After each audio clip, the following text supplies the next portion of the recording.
Okay, and so now we're going to come to the floor. We'll start in a bridge sequence, so we can play with bridge and find out how the spine and the legs and the core start kind of activating together. So bring the soles of the feet as close into the buttocks as you can. Sorry, soles of the feet to the floor and the heels as close into the buttocks as you can. Make sure the knees are not split. The knees are stacked directly on top of the pelvis. And then I want you to tuck your tailbone under so your pubic bone is pulling to your navel, and then lift your hips about 5 centimeters only off the floor. And I want you to feel what's turning on. For me, I'm feeling tightness in my quadriceps. I'm feeling energy down into my feet. I'm feeling the pressure of the feet to the floor. I'm feeling kind of a tightness or a tension through the quadriceps, like they're not quite long enough. So what I want you to do, wherever you find tension in this pose, you're going to hold it for maybe a minute. So become comfortable with what you're feeling, explore what you're feeling, and then feel into that, play into that, figure out what you can shuffle or shift or move a little to find its edges, to find the fullness of that experience. Keep tucking your tailbone under and then feel steadiness. I want you to feel how you're connecting to the earth. As you start fatiguing, you're going to feel a little weakened. You're going to feel a little heavy. And I want you to amplify that. I want you to push down into the floor. I want you to push your feet to the floor. I want you to hug in your hamstrings and your heels together. So imagine your heels are pulling into your buttocks and your hamstrings are squeezing into the bones. Try to relax your buttocks and feel power down the shins. Push down into the feet now and lift the hips about 10 centimeters. Pay attention now to what you're feeling. Feel the pressure in the back, how it's shifted from low down the spine to middle of the back or upper back. What are you feeling through the front line of the body? And now I want you to feel as much length as you can.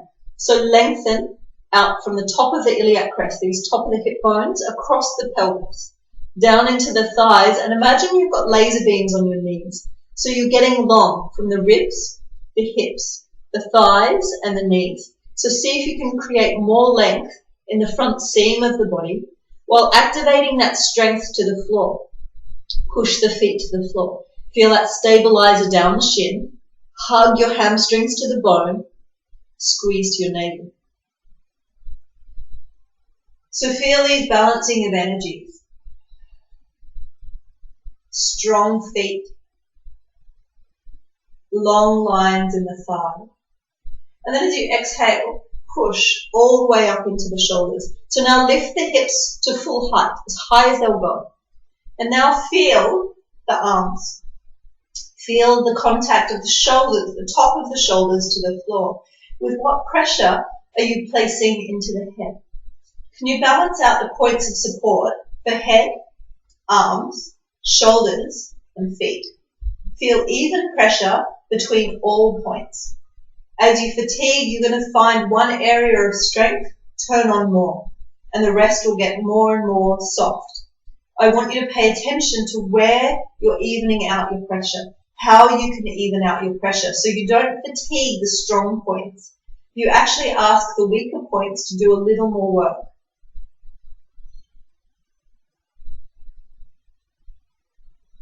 Feel the earth. Feel those long lines. And now hug your shoulder blades in and see if you can open up the sternum. Take your sternum broader. Take your heart wider. Imagine you're trying to take space in the chest. Without straining the head, without clamping into the jaw. Just opening into the chest and the rib cage.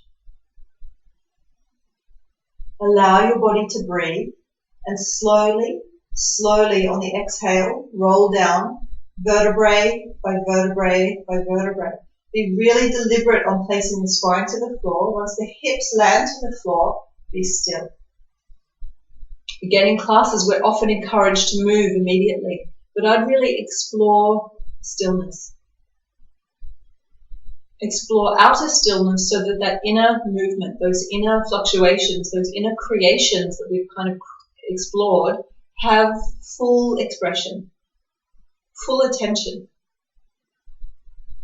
without altering them, without running from them. Let the intensity have its moment.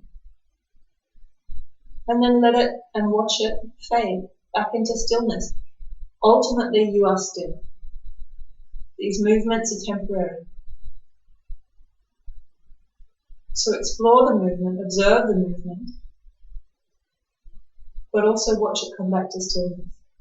If you force it too quickly, if you crave it, it becomes more distant. So, a few more rounds like that. If you want to activate, you can just roll through. If you want to activate, you can either go slowly, like we just did, another 2 more or 3 more rounds. Otherwise, you can come up and exhale down. As you come up, push down, and if you're going to move in a flow, so either be static, inhale 10%, 20%, 30%, 40%, so move through the ranges of motion. Otherwise, 5 centimeters, 10 centimeters, full range. Or you can just come up, in, exhale down. Inhale, exhale. If you go in this flow choice, if you've decided that this feels better in the body and the mind, after the first round of slow, and if you choose that you continue with flow, then every time you come up, change something. Come to the tippy toes. Exhale, down. Come to the tippy toes, float a foot. Exhale, down. Come to the tippy toes, float the other foot. Exhale, down. Come to the tippy toes, down. Come to the tippy toes, open the knee, down. Come to the tippy toes, open the knee, down. Come to the tippy toes, open and lower, in and down. So just change it up. Start activating different muscles within the region of the abdomen, buttocks and thighs. So that is the bridge. And the final, so you can play with different feelings, different energies on different days will require different approaches. So let your body determine what you do any day, but definitely work in a bridge with different combinations. And then finally we'll move into abdomen.